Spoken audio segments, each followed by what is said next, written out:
Bah, j'ai 3 mois, il y a mon père qui doit me rejoindre dans 1 mois et demi, il y a mon meilleur ami qui doit me rejoindre aussi dans 2 mois, donc il faut que j'avance en fait. Il faut que j'avance et donc vraiment je m'oblige à le faire.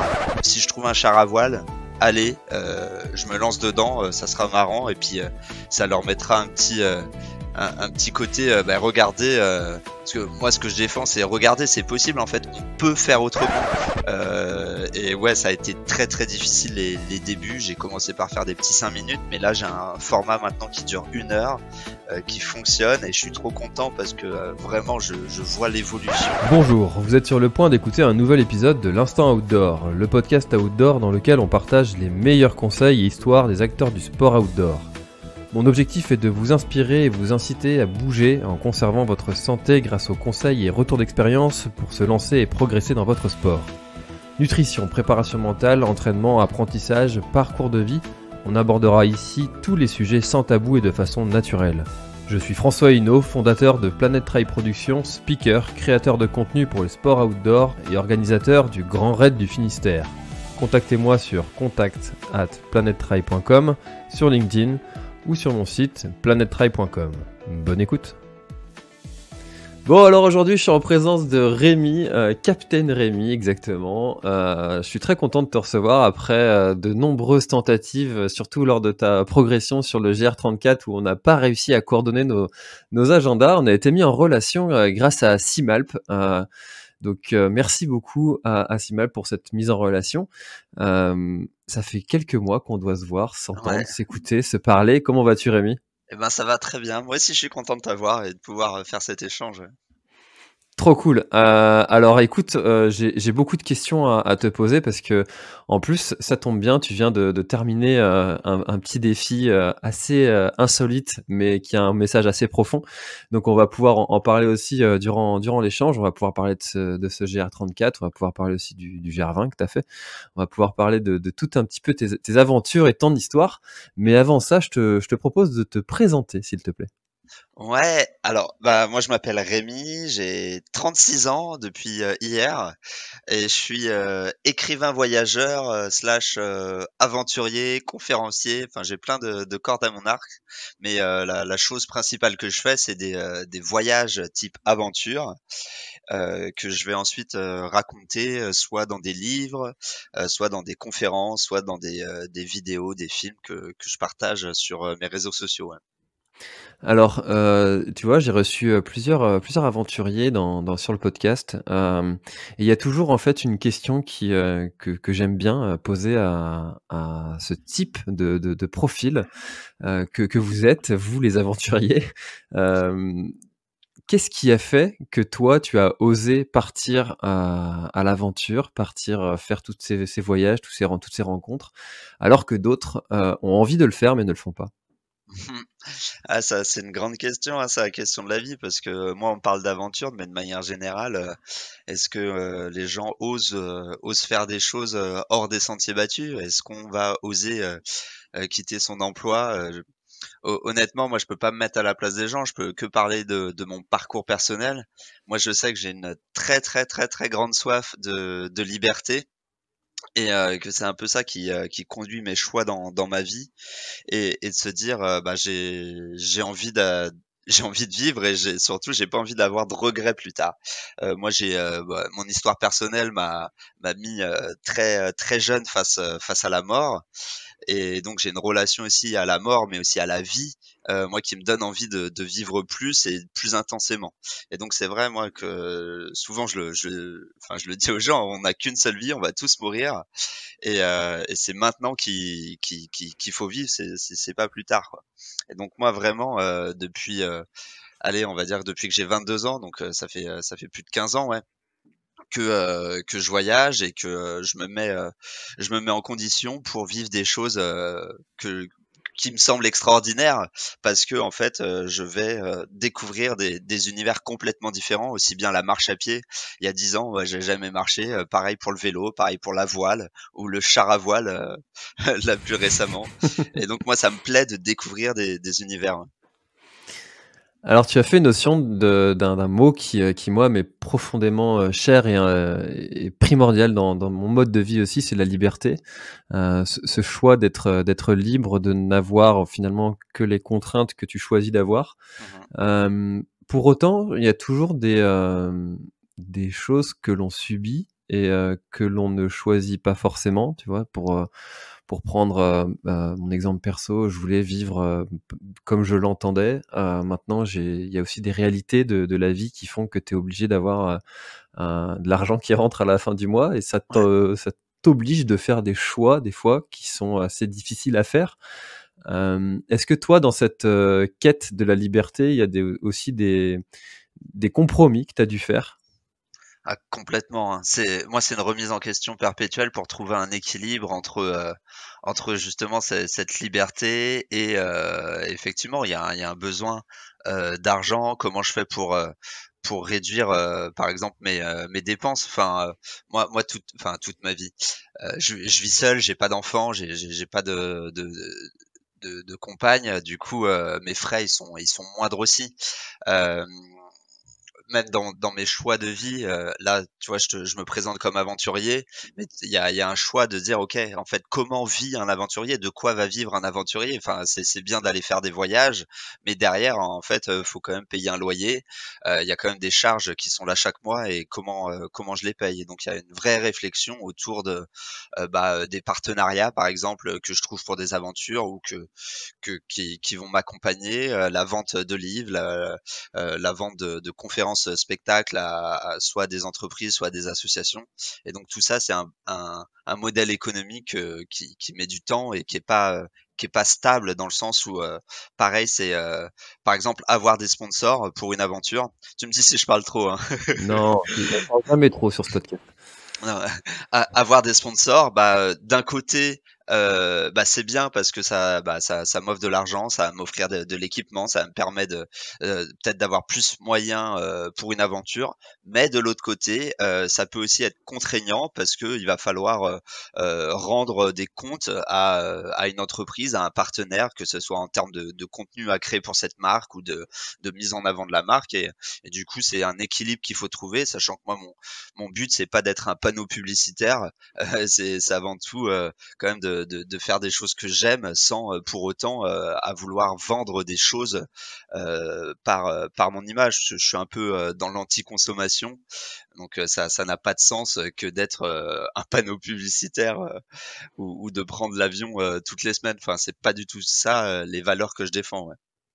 C'est vraiment un choix qui est ultra difficile à faire, surtout quand on a un compte Instagram comme le tien qui approche les 13 000, followers, Ouais. où tu dois être approché par des marques, auxquelles tu ne crois pas et auxquelles tu es parfois obligé de dire non parce que ça ne rentre pas, mais en même temps, il faut trouver des sources de financement. Ouais. Heu, Compliqué. Ouais, ouais, c'est complexe. Après, c'est des choix par rapport à moi, ma ligne éditoriale et les valeurs que j'ai. Enfin, moi, une marque, avec qui je partage pas, des valeurs, communes, clairement, je vais pas travailler avec. Sachant que mes valeurs, elles ont aussi évolué avec le temps. Je te prends l'exemple, c'était il y a 5 ans, j'avais gagné un concours avec les aéroports de Lyon où, du coup, je prônais, la prise de l'avion, pour aller à l'étranger. Maintenant, c'est pas du tout ça que j'ai envie de mettre en avant. Là, ça fait 3 ans que je fais que des aventures en France pour mettre en avant, aussi bien la culture, le patrimoine français, mais aussi les paysages, français, parce qu'on a de la chance quand même. C'est tellement diversifié et fou ce qu'il y a en France. Et donc moi là dernièrement, c'est vraiment de dire, on peut vivre des choses extraordinaires, à 2 pas de chez nous, en France, ouais. C'est sûr qu'on a toujours tendance à vouloir partir très loin, pour autant, on est la 1re destination touristique, mondiale, donc Mmh. notre pays est quand même aussi, très intéressant à aller, découvrir. Hem, OK, c'est très cool cette discussion sur la liberté parce que c'est un vrai sujet que j'explore en ce moment encore, maintenant que je suis devenu mon propre patron et qui Ouais. et que je vis de ma passion, mais ça a aussi des incidences sur les choix qu'on doit faire, et c'est des nouveaux problèmes qu'on découvre comme ça au fur et à mesure. Clairement. Et pour réagir, c'est quel est le cadre qu'on va se mettre aussi quand on est tout seul? Enfin, moi, ça fait plus de 10 ans là que du coup, je suis, auto-entrepreneur, que je gère moi-même, mon business, et du coup, c'est quels sont nos choix en termes de temps? Parce qu'on a comme tout le monde, en fait, il y a que 7 jours par semaine et que 24 heures par jour, et c'est de se dire: «Où est-ce que j'ai envie de mettre mon temps?» par rapport aussi, aux gains, d'argent.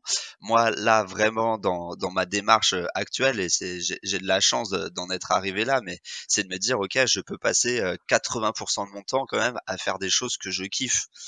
Et les 20 autres du temps, bah, c'est des choses, bah, c'est plus, du travail, avec des clients, avec des, qui est contraignant, mais qui me permet quand même d'avoir, le reste du temps, pour être dans ce que j'aime, quoi. Et alors justement, après 10 ans de vie et d'apprentissage, d'échecs, Ouais, de remise en question, de process, comment est-ce que tu as processisé, ou si tu l'as fait d'ailleurs, la recherche de partenaires pour, parce que tous les aventuriers, me disent que c'est un vrai un problème, un vrai ouais, sujet compliqué. Comment est-ce que toi tu t'y prends pour aller rechercher justement les fonds, ouais. pour faire une aventure?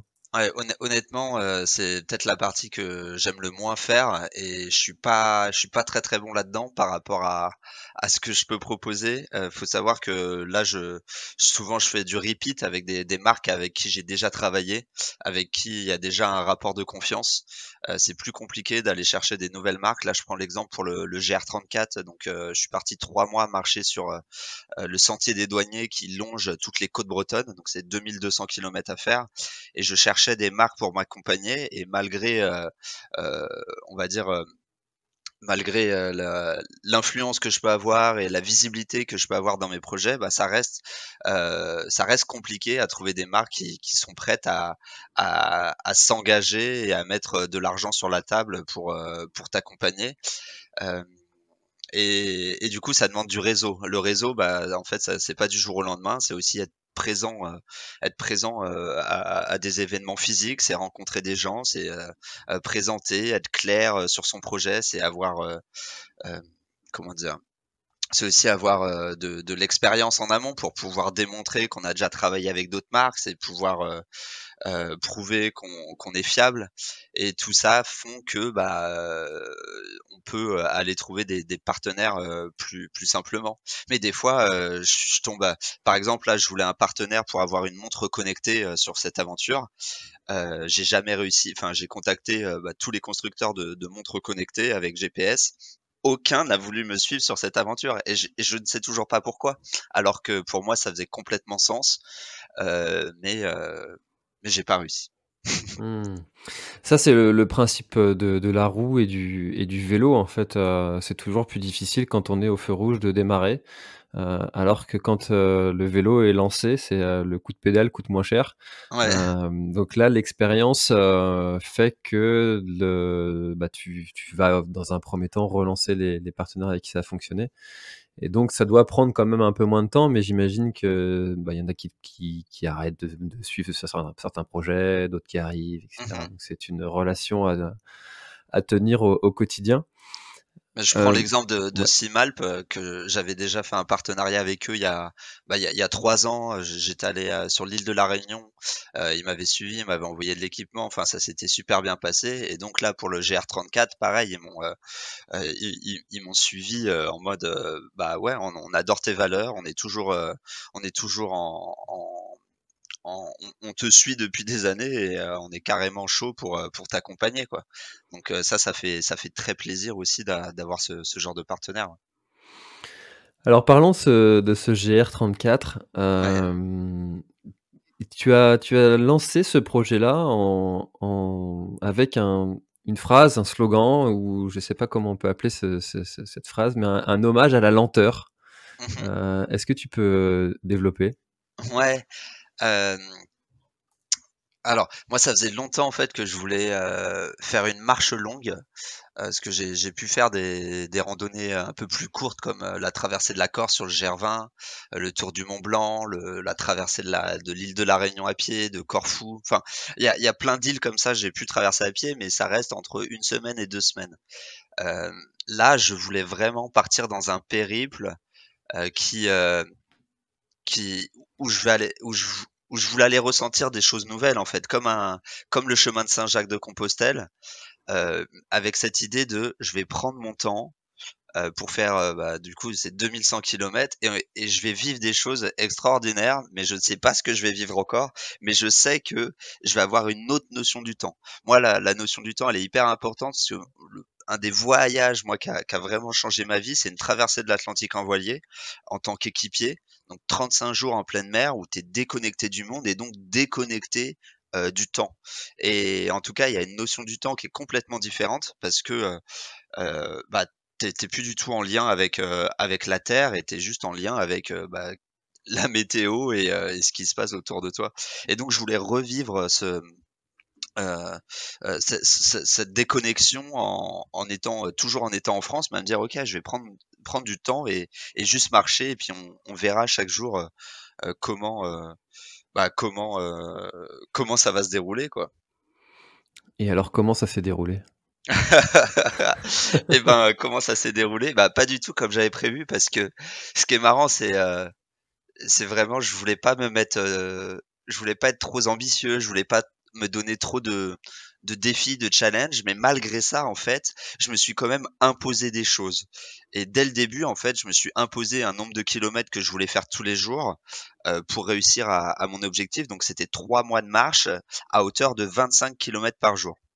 Sachant que je savais pas si c'était réaliste ou pas, si c'était facile ou pas de faire ces 25 kilomètres. Et je suis parti vraiment bah, le premier mois où j'ai fait mes 25 kilomètres par jour sans jamais prendre une journée de pause et en me disant bah, c'est ça l'objectif et je vais y arriver. Et effectivement, mon corps s'est mis en condition pour y arriver. C'était extrêmement difficile et, euh, sauf que mon corps, ouais, il me parlait beaucoup et je voulais pas l'écouter parce que je prenais pas mon temps, je prenais pas le temps d'écouter. Et finalement, en fait, tous les jours, j'étais un peu pressé d'arriver au bout de mes 25 kilomètres. Et il y avait une sorte il y a une motivation qui est d'aller au bout. Et en même temps, il y a une frustration de se dire, mais je cours. Je suis en train de courir tous les jours pour arriver au bout de ma journée et c'est pas ça que j'ai envie de vivre. C'est inspirant parce que en fait, tu pars avec une idée en tête. Au final, l'expérience et le terrain te ramènent à quelque chose de naturel que tu es en train de faire. Et puis tu te dis: «Bah, en fait, c'est pas ça que je veux faire». Donc en fait, il y a vraiment un schéma intellectuel qui se fait. Comment tu l'as vécu cette partie de GR34? Mais ce qui est dingue, c'est que je me dis ça et en même temps je continue de le faire parce que je ne Mmh. veux pas changer mon planning. Je suis dans une remise en question, 0, heu, qui est en mode, bah, j'ai 3 mois, il y a mon père qui doit me rejoindre dans 1 mois et demi, il y a mon meilleur ami qui doit me rejoindre aussi dans 2 mois, donc il faut que j'avance en fait. Il faut que j'avance et donc vraiment je m'oblige à le faire et pourtant, encore une fois, il y a tout mon corps, qui me dit: «Mais là, arrête, fais une pause». Et j'ai mis du temps vraiment à écouter bah, cette voix, enfin à écouter mon corps hein, qui commençait à même plus me parler, mais à me hurler dessus parce que j'avais mal partout. Mon corps vraiment était en souffrance. Et donc au-delà de ça, je l'ai bien pris parce que en fait, pendant ce mois-là, j'étais très souvent aussi accueilli chez l'habitant, donc ça permettait de me ressourcer, de repartir avec pugnacité. Mais je suis parti comme si je faisais un sprint, alors que 3 mois de marche, c'est plus un marathon et il faut prendre soin de soi dès le début. Et chose que j'ai pas fait en allant au-delà de mes capacités physiques à répétition. Ouais. Ouais, sachant que c'était pas ta première expérience et que, tu t'es quand même déjà, aguerri à des efforts, quand même, longs et intenses, hein. On parle de GR20 et d'autres types d'aventures. Hem, le GR34 a cette particularité d'être assez plat, monotone, linéaire. Toi, tu as fait toute la partie sud. Hem, Comment tu l'as trouvé ce GR34 difficile ou finalement assez accessible?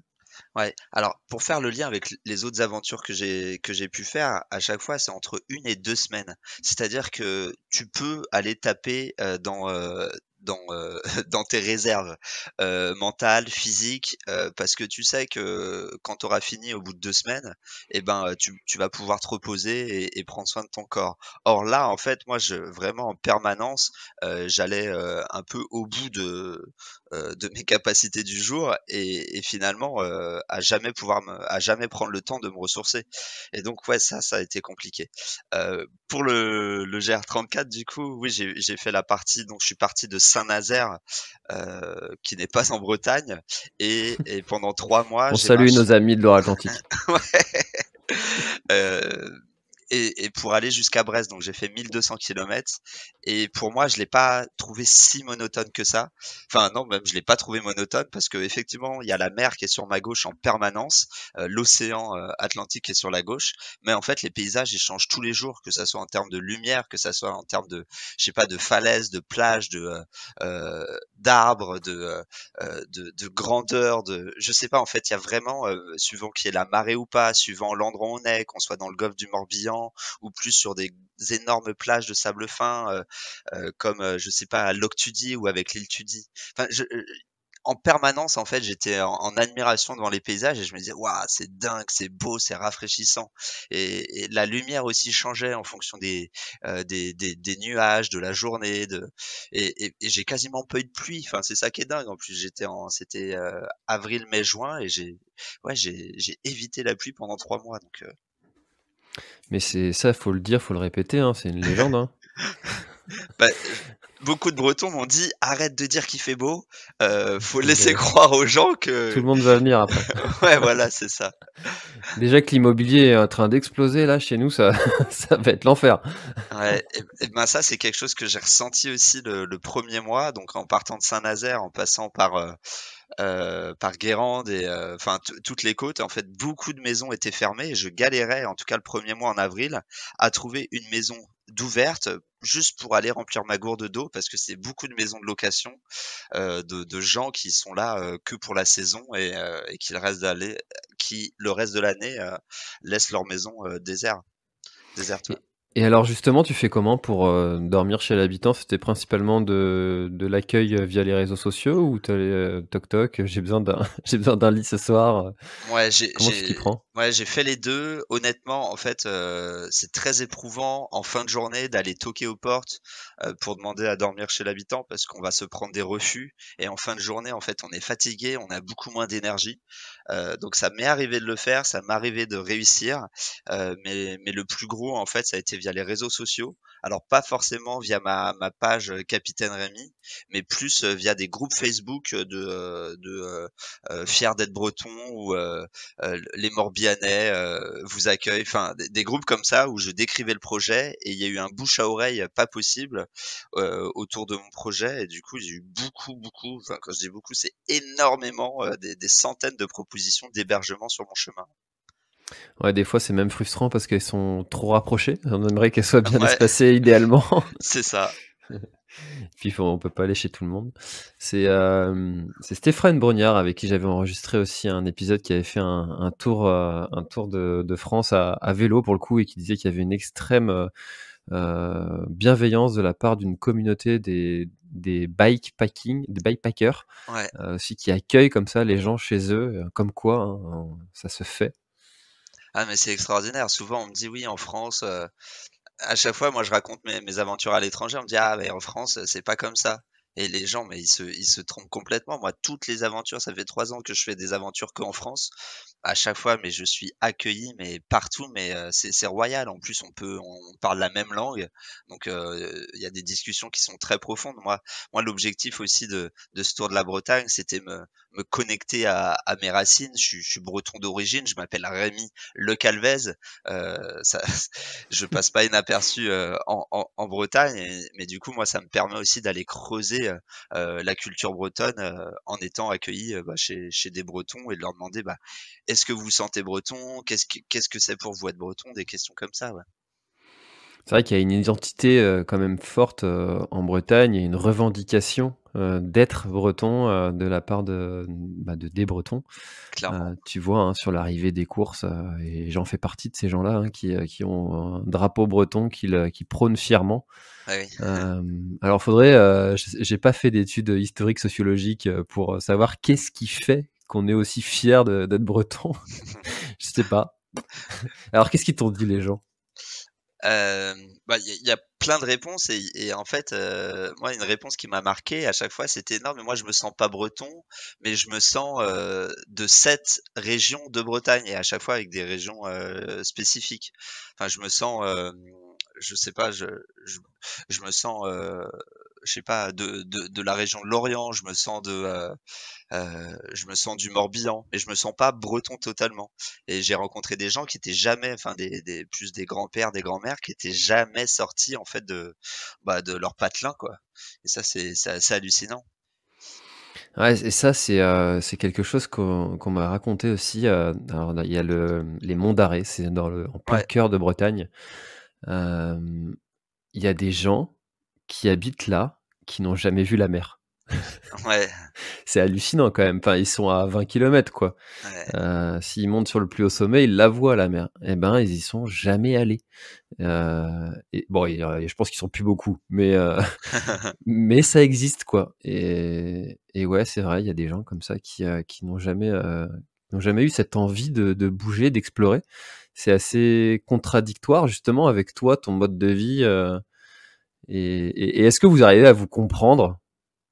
Ah bah, j'avoue, moi j'ai un peu du mal à comprendre, qu'on n'aille pas voir ailleurs, parce que c'est tellement, enrichissant en fait d'aller vers l'autre et en même temps, c'est à chaque fois des échanges et des découvertes. Enfin, ne serait-ce que sur le breton, la langue bretonne, sur, toute l'histoire de la Bretagne. Enfin, c'est quand même un pays qui est, enfin un pays, c'est une région qui a tellement d'histoire, même avec la mer, le lien à la mer qui est très, très fort. Enfin, en tout cas, surtout moi, j'étais que sur le littoral, donc c'est, ouais, c'est passionnant.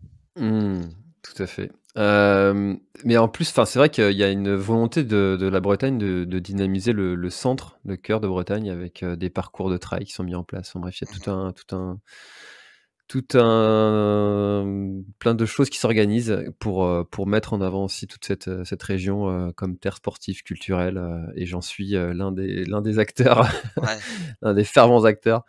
Hem, écoute, quand est-ce que tu vas finir ton tour, du coup, tu as déjà programmé ça ou Non, c'est une grande question parce qu'effectivement, moi, j'étais parti pour 3 mois pour faire les 2 100 kilomètres. Je me suis arrêté un peu avant Brest, donc j'en ai fait que, la moitié. Il m'en reste 1000 à faire et je sais pas quand je vais les faire, peut-être, l'été, enfin, l'année prochaine, peut-être cet hiver.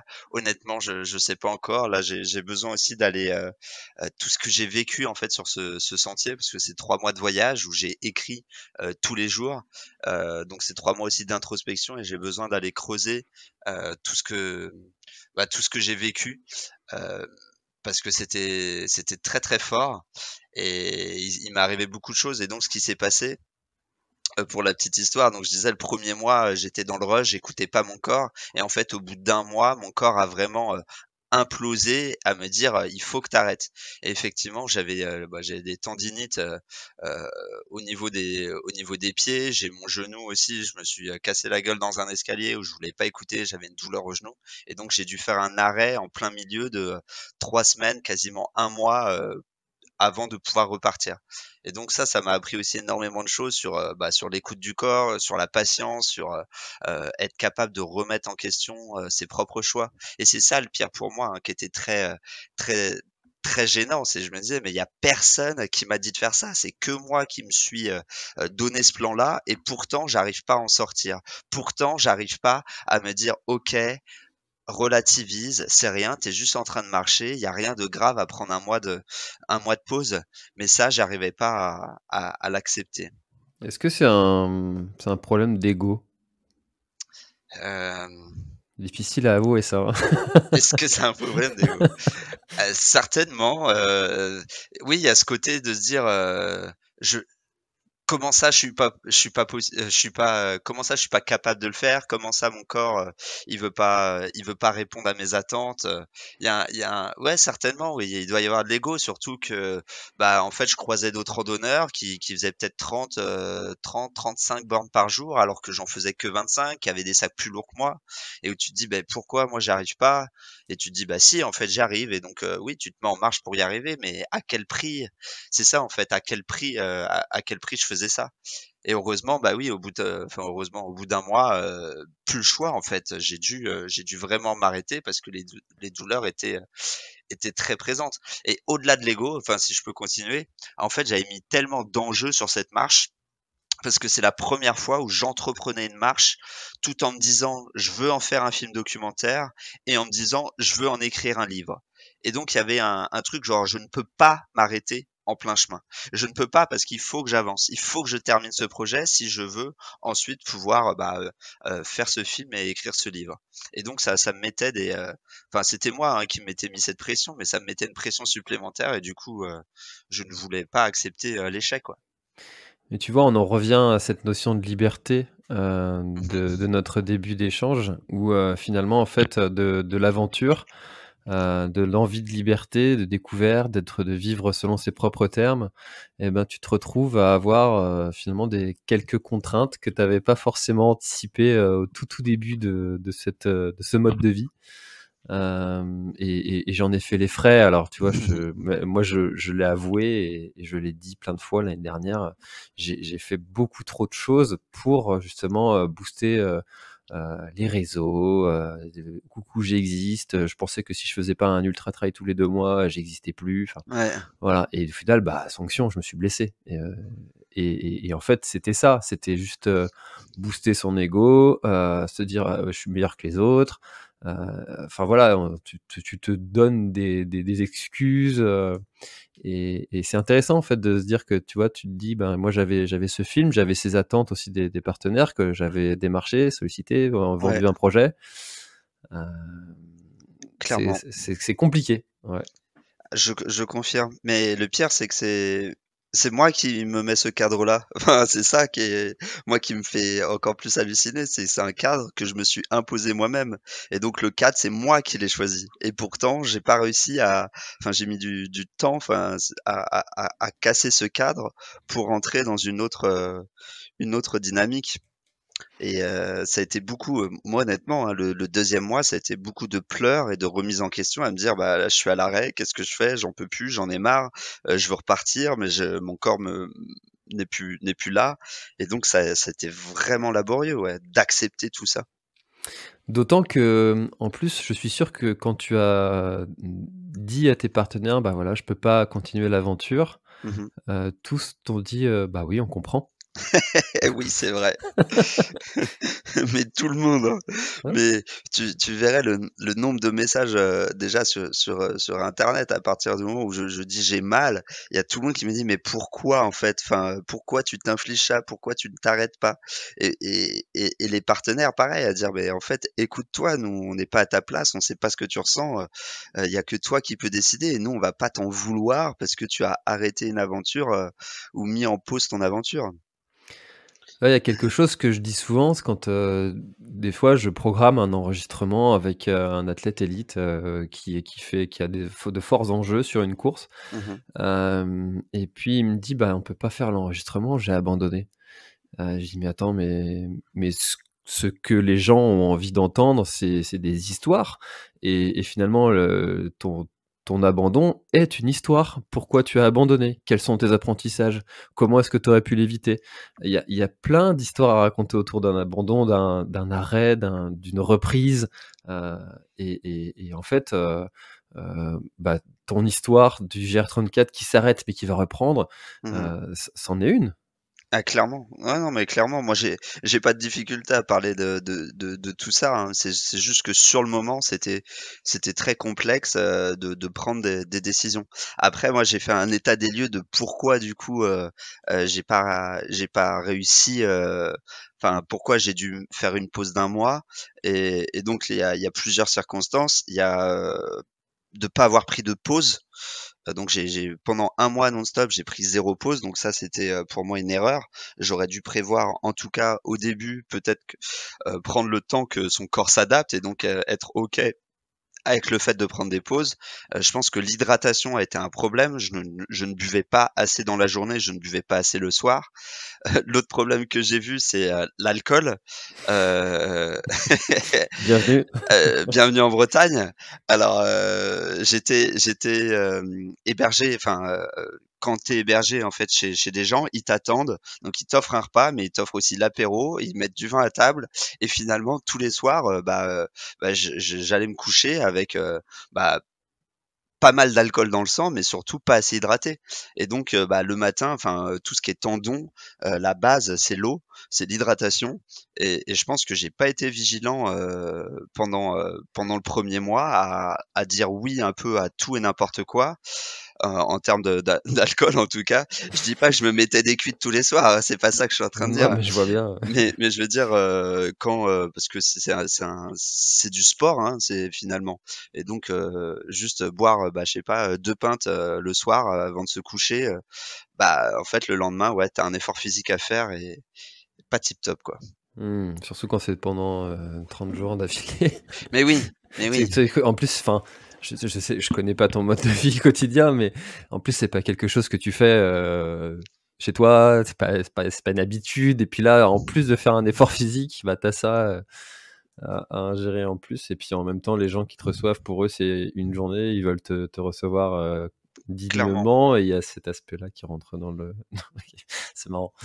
Non, mais Euh, c'est un vrai truc que j'ai identifié en tout cas et je sais que je serai, plus vigilant, par la suite à me dire, en fait, on peut prendre l'apéro avec, je sais pas, un badois, une badois, un Perrier, et c'est très bien aussi, ouais. hmm. Excellent. Bah écoute, hâte de voir la suite du parcours de ce GR34. Et Euh, si je peux me permettre un Vas-y, petit rajout, bien sûr. c'est du coup j'ai fait le deuxième mois, ça a été un mois de pause, et le troisième mois, je suis reparti marcher, et ça a été un mois complètement différent de marche parce que cette fois-ci, je me suis imposé aucun kilométrage par jour. Je me suis vraiment dit, tu marches le nombre de kilomètres que tu as envie. Si t'en fais 25, tant mieux. Si t'en fais 35, tant mieux. Mais si t'en fais que 5, c'est pas grave. Je veux dire, il y a plus d'objectif du jour. Et ça m'a permis de rentrer dans une dynamique complètement nouvelle face à la marche, face à la nature, face aux gens, face aux rencontres, parce que j'avais enfin du temps. Je n'étais plus pressé tous les jours d'arriver à mes 25 kilomètres. J'étais juste en train d'apprécier tous les instants de ma journée. Et ça, ça pour moi, c'était remarquable de voir à quel point ça a changé. Et c'était vraiment un mois qui était tout le mois de juin. Il n'avait rien à voir avec mon premier mois de marche. Et c'est là, en fait, où tu as pris vraiment la notion de liberté vraiment au pied de la lettre, quoi. Maintenant, je m'autorise à faire ce que j'ai envie de faire, quoi. Clairement. Hmm. Et il y avait pas de souci de temps. Il y avait, non, c'était vraiment agréable. Et en Trop même bien. temps, et en même temps, au bout de 3 semaines de marche, je sentais qu'il me manquait des objectifs. Enfin, c'est ça en fait que je trouve qui est complexe. Il y a le côté, ok, je me suis mis des objectifs. Au début, ils étaient trop intenses, machin. Maintenant, je les enlève complètement. Et là, au bout de le troisième mois, du coup, j'avais l'impression de juste de marcher et de d'errer un peu. Et donc, il y avait une autre notion de me dire, ok, c'est quoi l'équilibre qu'il faut que je trouve pour être pleinement satisfait. Et alors, c'est quoi? Ah bah, j'ai pas la réponse. Non, la réponse, je l'aurai la prochaine fois où je vais marcher, où je pense qu'il faut que je trouve un entre-deux, sans me mettre sans forcément me mettre une pression aussi importante, mais faut trouver un entre-deux. Et après, ouais, trouver un entre-deux, je pense. Mais c'est un conseil qu'on donne souvent aux personnes qui commencent une activité physique, de se donner des objectifs court, moyen, long terme, de bien les calibrer. Mm. Ça peut paraître bateau et de dire ça, mais en fait, c'est un vrai sujet, quoi, de se donner des objectifs qui ont du sens pour soi et qui sont bien mesurés. C'est pas simple, hein. Mmh. Bah, ce qui est fort avec l'objectif, c'est ça fait enfin l'objectif, le défi, c'est que ça nous fait avancer, ça nous permet de nous mettre en marche, ça nous donne une motivation d'aller au bout. Moi, ça me plaît de me dire: «Je vais aller au bout du GR34», j'ai envie d'y aller, donc le matin, je me réveille, j'ai la niaque, j'ai envie d'avancer. Mmh. Ouais, Hem, Au tout début de notre échange, tu as dit que tu avais, une relation à la mort qui était particulière. ouais, Je me suis noté ça. Est-ce que tu peux développer? ouais, carrément. Bon, c'est pas un sujet qui est hyper beau, mais c'est vrai que je pense qu'on va tous et toutes avoir affaire à la mort dans notre vie. Ça peut venir plus ou moins tard. Moi, c'est venu quand j'avais 9 ans et j'ai vu mon cousin, bah, décéder devant mes yeux et c'est vrai que depuis ce jour-là, moi, ça a pas mal, perturbé en tout cas, ma vie, mais d'une manière, positive dans le sens où, moi je pense, énormément à, bah, à lui, mais au-delà de ça, j'ai compris que qu'on qu'on allait mourir assez tôt, quoi. Et donc il y a vraiment cette notion de, heu, on va mourir, qu'est-ce que je fais maintenant? Et je peux pas attendre plus tard, je ne veux pas attendre plus tard parce que je sais pertinemment que à n'importe quel moment, on va mourir. Et malheureusement là j'ai 36 ans, mais bah, voilà, j'ai vu d'autres personnes, partir autour de moi, au fil des années et c'est toujours bah, d'une c'est triste, c'est atroce de vivre ces moments-là, mais au-delà de ça, à chaque fois ça me rappelle à quel point, bah, il faut vivre maintenant, ouais. Et alors est-ce que cette, prise de conscience et justement, cette fameuse bucket list que tu as fait sur ton site, ont un lien, toutes ces choses que tu as envie de faire avant de partir?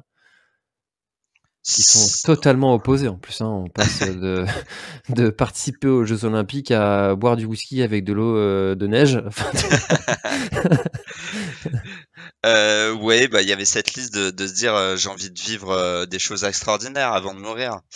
Donc j'ai pris la peine, j'ai pris le temps de l'écrire, parce que je pense que écrire ce qu'on a envie, ce qui nous passe dans notre tête et l'écrire sur papier, ça fait énormément de bien et puis ça donne une ligne directrice et de se dire, «OK, j'ai tous ces rêves-là, est-ce que je veux juste les mettre de côté ou est-ce que j'ai envie de me dire, bah, c'est peut-être un chemin à suivre?»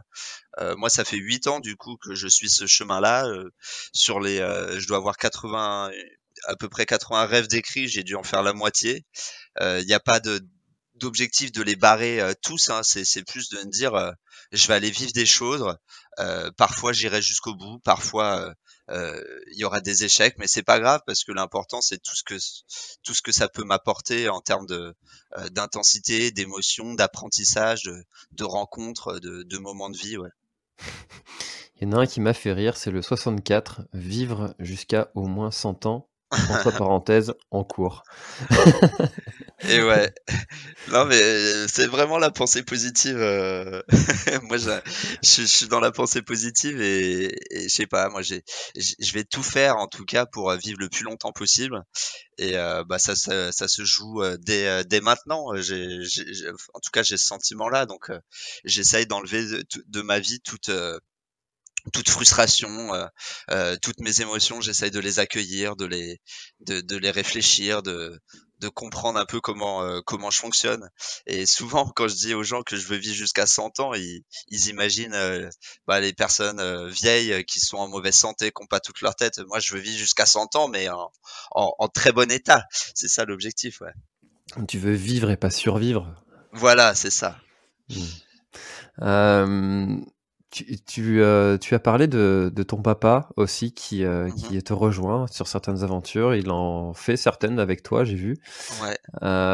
Est-ce que la notion de la famille qui te soutient, elle a toujours été présente? Et est-ce qu'avec cette relation justement à la mort que tu as, ça rentre aussi en ligne de compte de partager ça avec ta famille et qu'ils te soutiennent?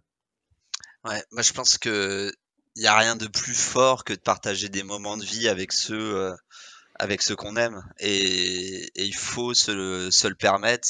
Moi, j'ai pu faire des voyages avec mon père. Donc j'avais fait un Paris-Guingamp à vélo. C'était il y a déjà 5 ans. Et c'était juste magique parce que c'est plein de souvenirs qu'on va se créer. J'ai pu partir avec mon frère, j'ai pu partir avec mon meilleur ami en Amérique latine, avec mon ex-copine aussi. On a fait plein de voyages ensemble et c'est aller créer du lien, créer du souvenir, passer du temps comme ça, c'est tellement fort. Après, pour la question que tu posais, qui est la question de soutien, moi je sais que de la part de mes parents, j'ai toujours eu un soutien psychologique et mental de leur part. Là, je prends l'exemple pour il y a 2 semaines, donc j'ai fait le Paris-Nantes en char à voile. Et donc 3 jours avant le départ, j'appelle ma mère pour lui dire maman, bon, j'ai jamais fait de char à voile, mais je pars faire ce voyage-là et je m'attendais à ce qu'elle réagisse en mode mais t'es fou Rémi, machin. Mais en fait, elle a tellement l'habitude que je lui présente des projets dingues qu'elle était là, ah bah, super, très bien. Bonne route. Ouais, voilà, bonne route. Et elle était même plus surprise de ce que je faisais, mais elle est vraiment dans un soutien et dans une approche de bah très bien, juste donne-nous des nouvelles et puis voilà, on va t'encourager. Ouais.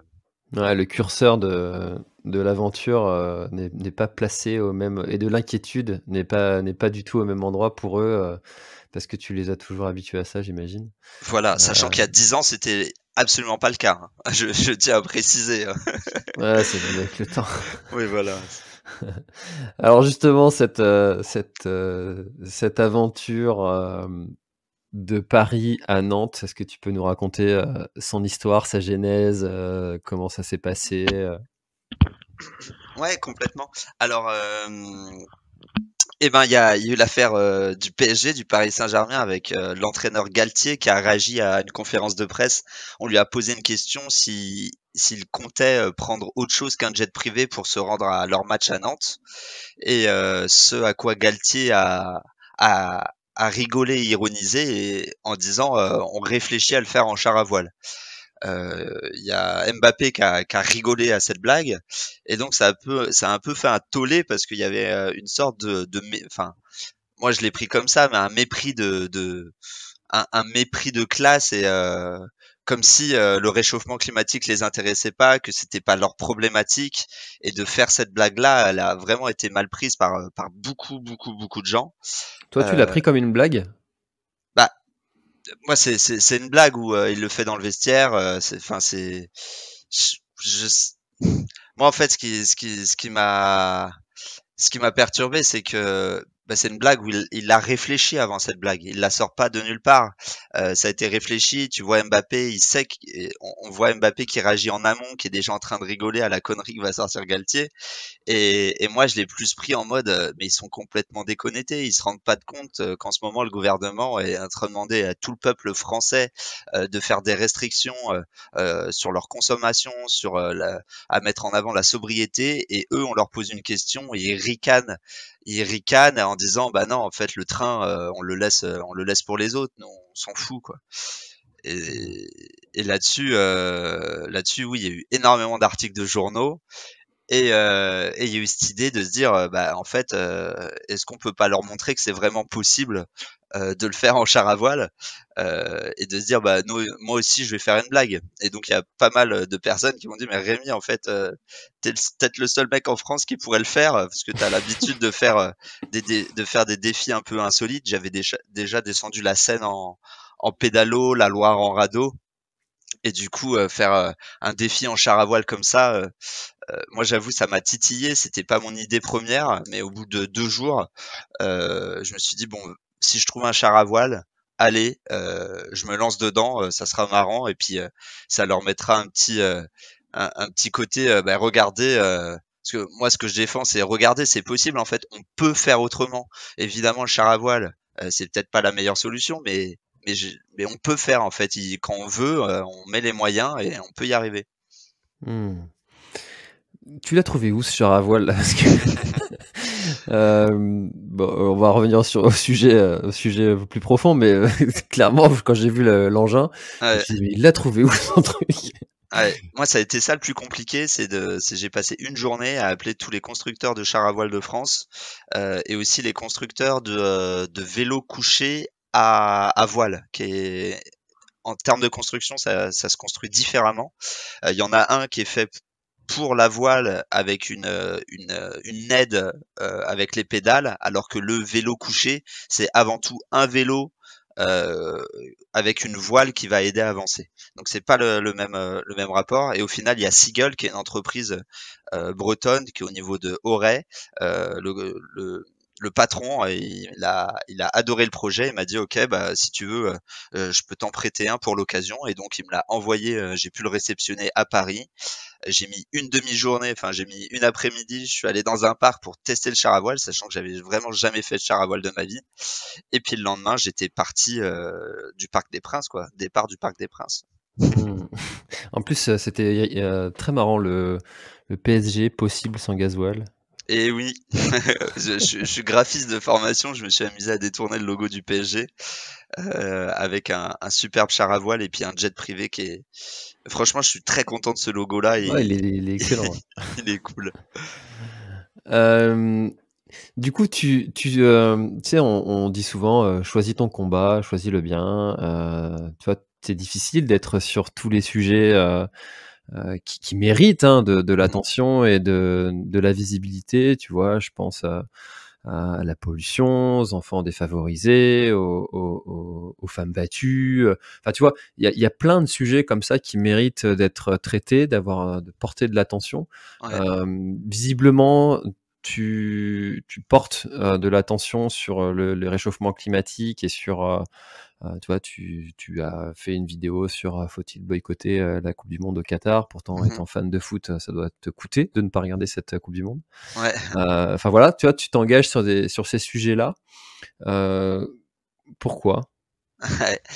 Moi, ça fait des années que j'ai envie de m'engager sur ces sujets-là, parce que à titre personnel, je le suis. Je suis même militant dans des associations, enfin telles que Alternativa, où j'ai déjà fait des actions de désobéissance civile.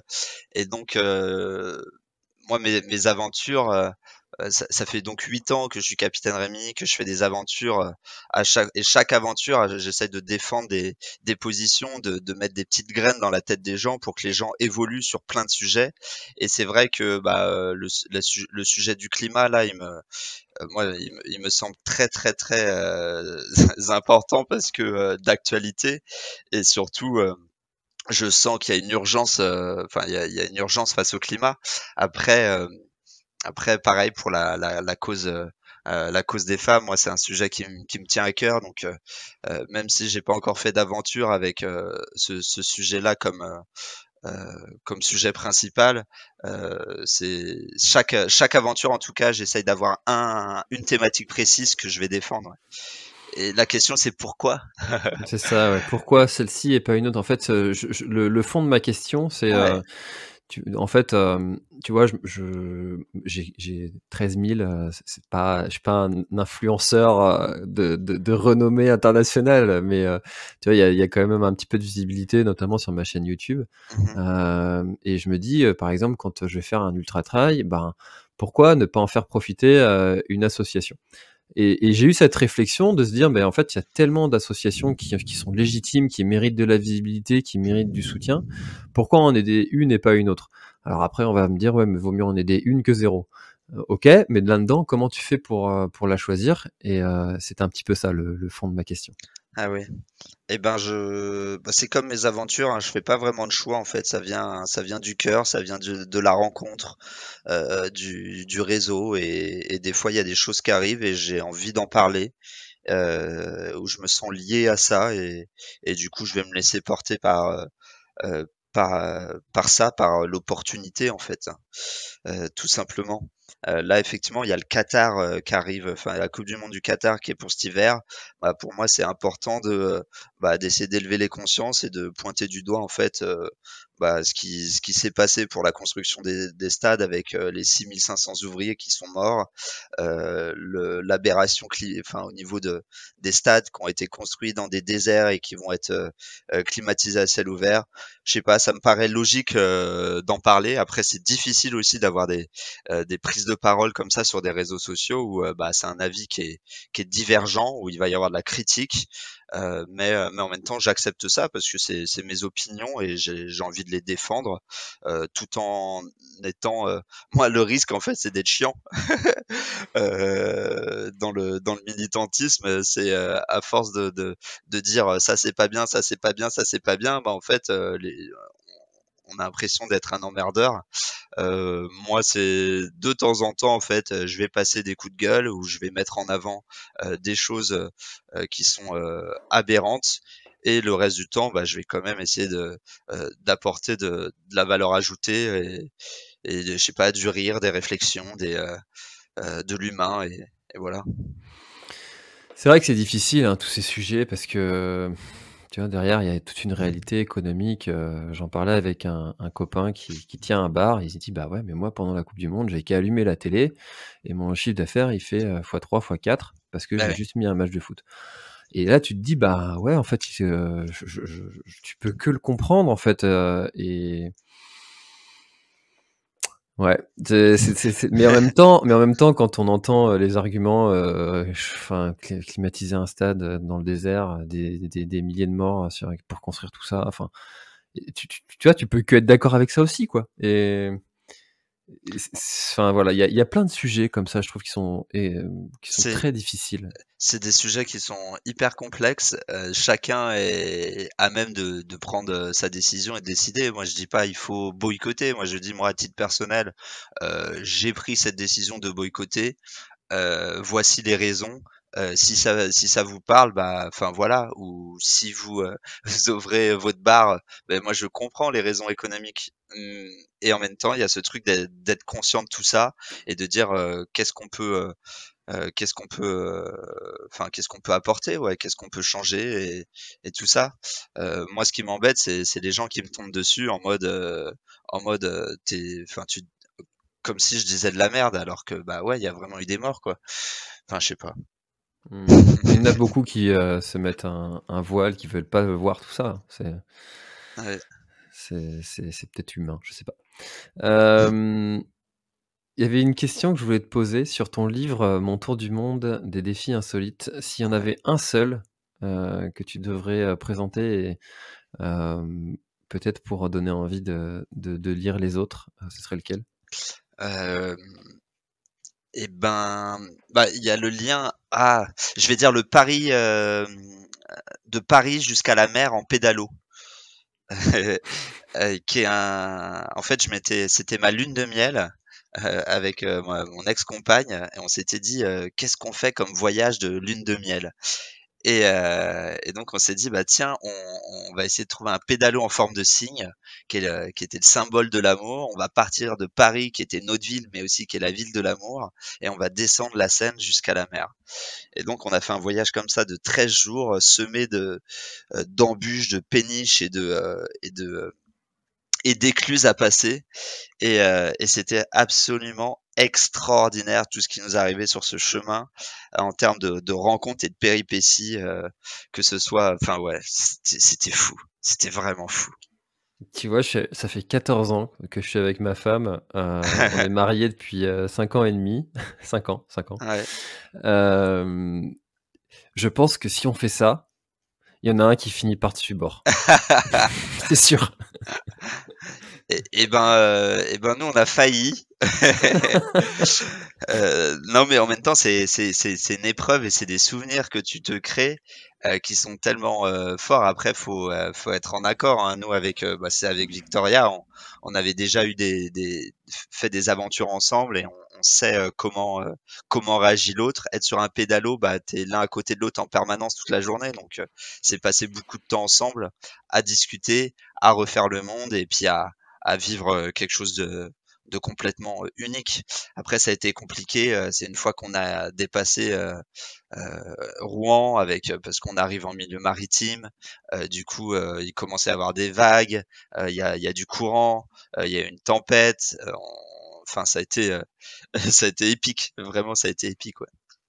Trop bien. Eh ben, écoute, tu me donnes envie d'en savoir un petit peu plus sur ce défi et je crois que je suis même sûr, tu as 3 autres, enfin, tu as 3 livres en tout, donc Ouais, «Et si je traversais l'Atlantique en voilier?» GR20 l'aventure of course. Très bien trouvé ce titre d'ailleurs. c'est mon Ouais. père. Eh ben, on salue ton papa, bravo. Et mon tour du monde des défis insolites, je mettrai tous les liens dans la description si vous voulez, en savoir un petit peu plus.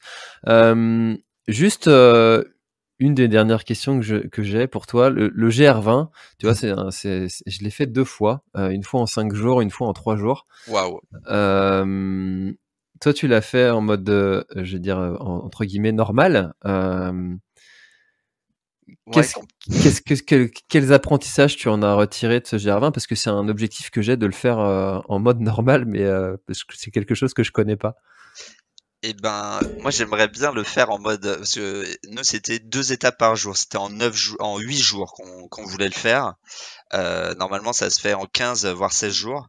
Après il y a des gens comme toi qui sont forts, qui sont très, très forts et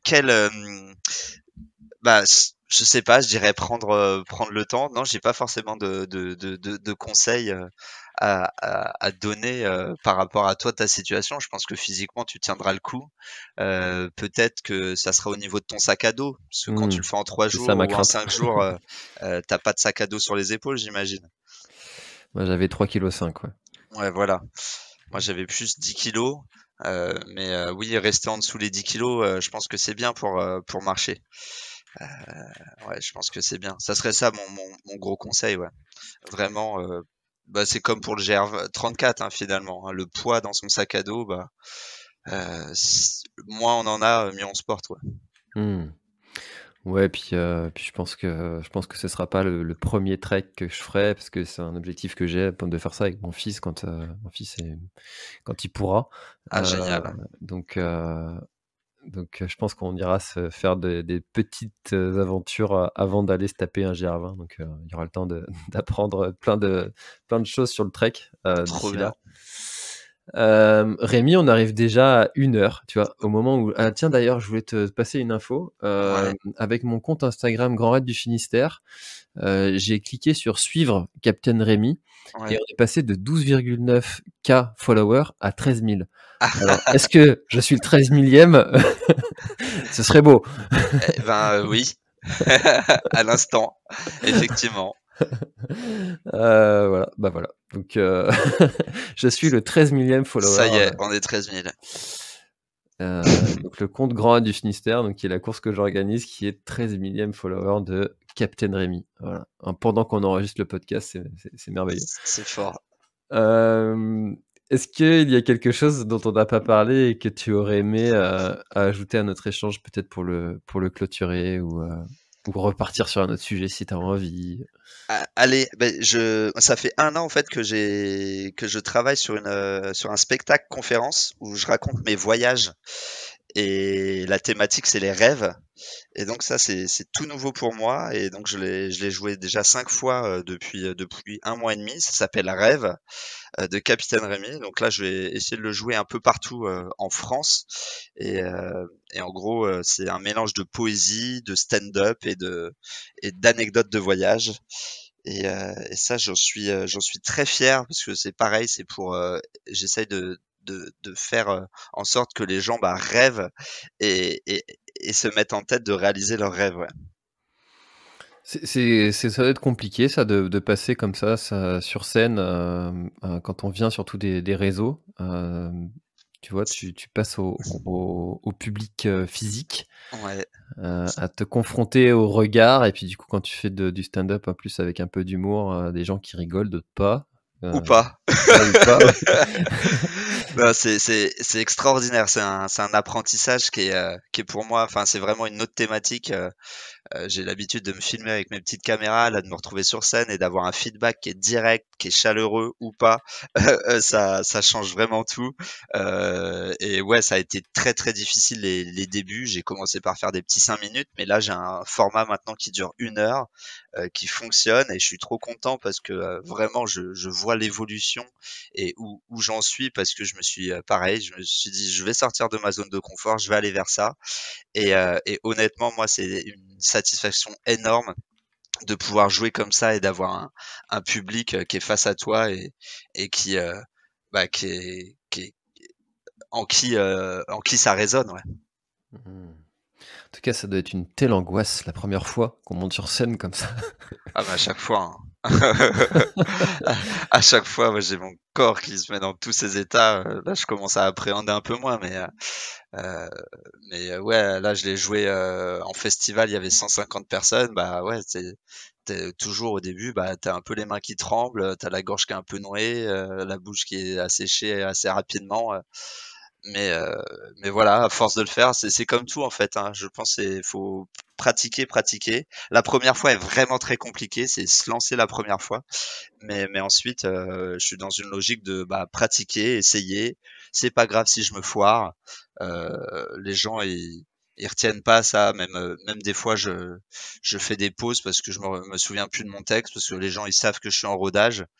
Là, je suis oui, ça va faire 6 fois, donc ça va maintenant, mais au tout début, ça m'arrivait d'écorcher des mots, mais c'est pas grave. En fait, on est humain et les gens qui sont dans le public, ils savent qu'on est humain.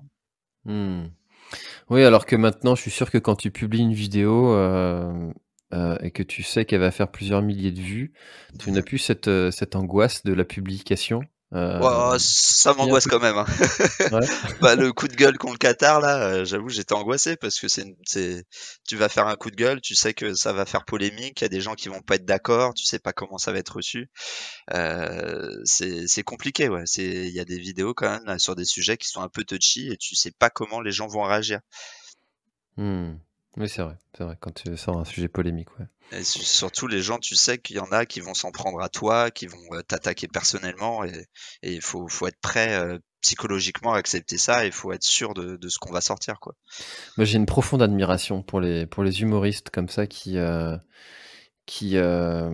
qui osent balancer des trucs. Pour la petite histoire, tu vois, sur mon GR20, sur le premier que j'ai fait, j'ai dit, quand je suis arrivé en haut d'un sommet qui est magnifique, où tu c'est un moment où tu vois la mer, en fait, tu vois l'aéroport de Calvi, je crois, enfin Ouais, bref, tu vois d'en haut là et c'est un endroit qui est vraiment somptueux, magnifique, et il y a une phrase qui m'est sortie d'une expression qu'un copain disait souvent, c'était que je me sentais comme un manouche au salon de la caravane.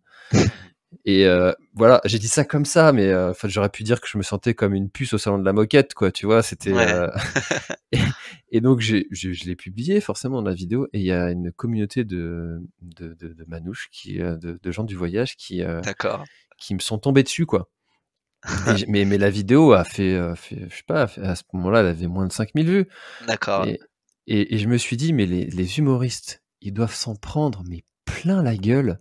Ah ouais. Avec toutes les communautés qui balancent et je me suis dit: «Faut être solide quand même, hein, pour pouvoir encaisser tout ça».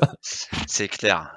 Oh. C'est clair qu'il faut assumer. Là, moi, je sais que la dernière fois, enfin, sur scène, j'ai fait une blague qui est absolument pas passée, où il y a des gens et après, bon, j'ai désamorcé la blague parce que moi, pareil, je teste des blagues, hein, donc, enfin, c'est tout un autre sujet, donc c'est compliqué. Ça aurait été enregistré, filmé, bah, en plus, ça peut être sorti de son contexte, donc, ouais, moi aussi, j'ai beaucoup d'admiration, pour ceux qui osent aller jusqu'à à publier ça sur internet face à un public qui est pas notre public, quoi.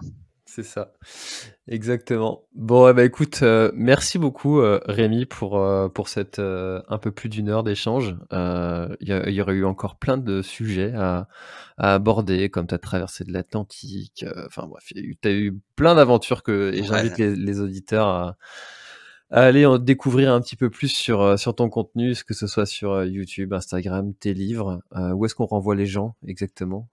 Et ben Capitaine Rémi, Instagram, YouTube, en librairie aussi, Capitaine Rémi. C'est très bien parce que tu as un petit link tree Ouais, avec tous les liens intéressants et je mettrai ce lien-là comme ça dans la description, comme ça tous les auditeurs pourront aller voir tout ce qu'ils ont envie d'aller voir. Merci Rémi et encore merci à Simalp pour la mise en relation. eh ben, merci à toi François et à une prochaine. Avec plaisir, à bientôt. Ciao. Merci d'avoir écouté cet épisode de l'Instant Outdoor. J'espère qu'il vous a plu. Si c'est le cas, et même si ce n'est pas le cas, abonnez-vous pour ne rater aucun épisode. Parlez-en autour de vous et laissez-moi un commentaire sympathique sur Apple Podcasts, c'est ce qui m'aide le plus à remonter dans les classements. N'hésitez pas non plus à le partager à chacun de vos contacts dans le sport. Chaque nouvel auditeur intéressé est une victoire. Si vous avez besoin d'un speaker pour votre événement, d'un contenu pour votre marque, d'infos sur le Grand Raid du Finistère, n'hésitez pas à me contacter à l'adresse contact@planettry.com. À bientôt!